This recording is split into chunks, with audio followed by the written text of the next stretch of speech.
All India Muslim personal law board, उनके साथ और भी लोग जो है इस प्रोटेस्ट में शामिल हो रहे हैं। उनका कहना है कि उनकी राय को ऐड नहीं किया गया, उनकी चीजों को समझा नहीं गया।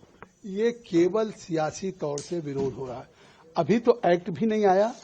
हमने अपनी रिपोर्ट 428 पेज की दी है, उसके आधार पे सरकार उसको अप्रूव करके सरकार उस पर अमेंडेड जो 44 संशोधन पहले थे, अब उसको जो हमने हमारी रिपोर्ट पे हमने 14 अमेंडमेंट्स किया, उसके आधार पे एक अमेंडेड बिल आएगा। उस बिल को पास होने के बाद इनको कोई बात कहनी चाहिए। इसका मतलब है कि बिल अभी आया भी नहीं, कानून बना भी नहीं। किस सवाल पे आज जंतर मंतर पे all India Muslim personal law board हो, जमायत उलमा हिंद हो या ओवैसी की पार्टी AIMM हो या विपक्ष की पार्टियों को नेताओं को बुलाया जा रहा है। ये केवल सियासी तकरार है, लोगों के मन में गुमराह किया जा रहा है। सरकार के प्रति केवल एक विरोध करने के लिए कहा जा रहा है, अन्यथा ये कानून जो सरकार लेकर के आई थी और JPC को सुपुर्द हुआ था, वो एक बेहतरी के लिए। लोग कह रहे हैं जंतर मंतर में बैठ के साहब हमारे अख्तियार DM को दे दिया जाएगा।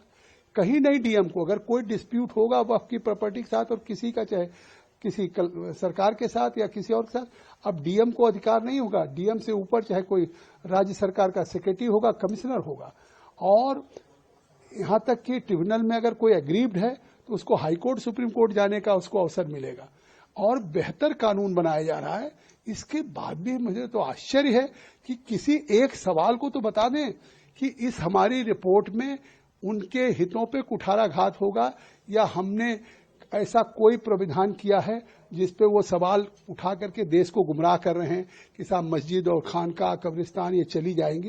ये केवल देश को झूठ फैलाना है। जी सब वक्त प्रॉपर्टी को लेकिन वो लोग इनसिक्योर हैं। उनका कहना है कि हमारी जमीनों को जबरदस्ती छीना जा रहा है और खासकर जो है हमारी जो रिलीजियस प्लेसेस हैं उनको छेड़ा जा रहा है।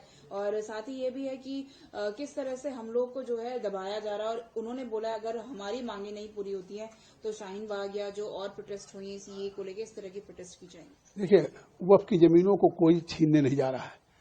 वक्फ की जमीन को तो अगर कहीं खुर्द-बुर्द किया जा रहा है, बेचा जा रहा है तो उनके मुतवल्लियों के द्वारा।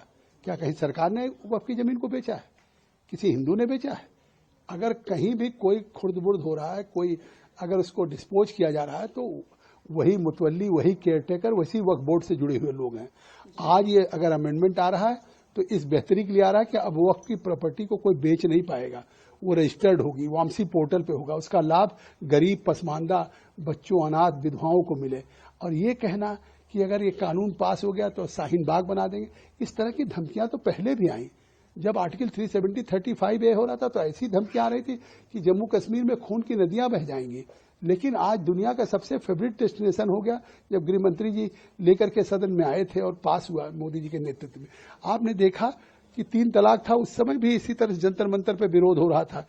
यही लोग थे। और आज अल्पसंख्यक महिलाएं आज उसका किस तरीके से सिक्योर हुई हैं।